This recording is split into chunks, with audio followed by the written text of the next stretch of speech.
reste-t-il de nos amours? Que reste-t-il de ces beaux jours?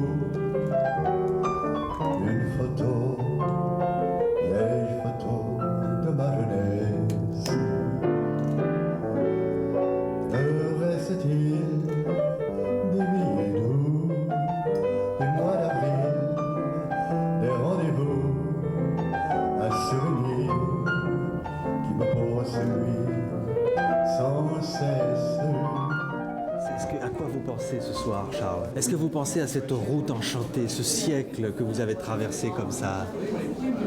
Oui, il n'était pas très difficile à traverser, à part la guerre, qui a été un moment extrêmement pénible, mais il y a des gens qui ont souffert beaucoup plus que moi pendant la guerre, mais enfin, je dois leur rendre hommage aussi, j'y pense souvent. Parce que j'étais jeune à ce moment-là, et c'est une chose qui ne reviendra pas. Tandis que la guerre, ça peut revenir, mais la jeunesse, ça ne revient pas. Lorsque Maurice Chevalier a chanté « Il y a de la joie », c'était un triomphe pour lui et un triomphe pour moi. Je ne m'attendais pas à un tel succès. Et depuis, ça dure, ça dure. On dit toujours « Il y a de la joie ». On le chante à Paris tous les soirs, grâce à mon ami Savary. Ouais. Est-ce que vous pensez à tous ceux qui vous ont accompagné dans cette route merveilleuse de rêve, à votre maman bien sûr, et au moment de partage? Il y a un poète de mon temps aussi, un grand poète, Jean Cocteau, Mac Jacob, ce sont des gens qui ont eu une grande influence sur moi, Antonin Artaud aussi, puis les peintres, tout ça. J'ai vécu une vie très heureuse à 18 ans, à Montparnasse. Je ne savais pas que je serais chanteur, et puis c'est devenu comme ça. C'est la vie qui m'a poussé. Et maintenant, je ne leur pousse pas. Bon, je crois que l'enfance est toujours éternelle. Seulement les gens se déguisent en grandes personnes, mais il reste toujours des enfants. Et qu'est-ce que vous aimeriez qu'on ressente le plus fort quand on fredonne vos chansons, quand des millions de gens chantent vos chansons et que vous leur donnez du bonheur? Vous vous dites, c'est ça que j'ai toujours voulu toute ma vie? Oui, bien sûr. Bien sûr. Et c'est dans un certain sens que j'ai réussi quelque chose dans ma vie. C'est rendre quelques personnes confiantes dans l'existence grâce à des chansons qui célèbrent le bonheur qui est éternel.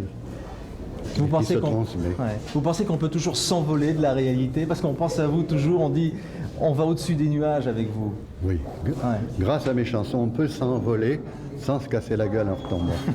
Il ne faut pas confondre l'honneur avec l'avarice ou avec d'autres défauts. C'est pas un défaut, l'honneur.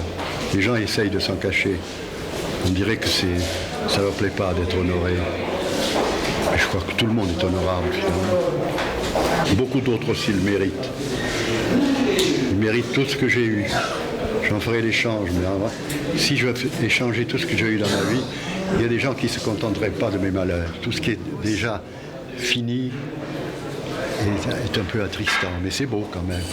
J'aime les grands tableaux du XVIe siècle où tout était parfait. Et la couleur aussi, qui valait bien la couleur des impressionnistes de nos grands-pères.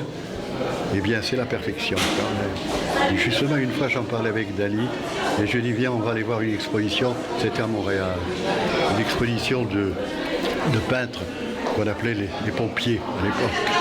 Et je dis, quand même, les pompiers, moi, je préfère Sisley, les autres. Et il me dit, oui, mais les pompiers, ils savaient dessiner. C'est quoi, Charles, pour vous, le bonheur? Ben, le bonheur ne passe qu'une fois. C'est-à-dire? Il faut le saisir quand il passe. C'est-à-dire l'amour. D'accord. Attention, on marche, Charles.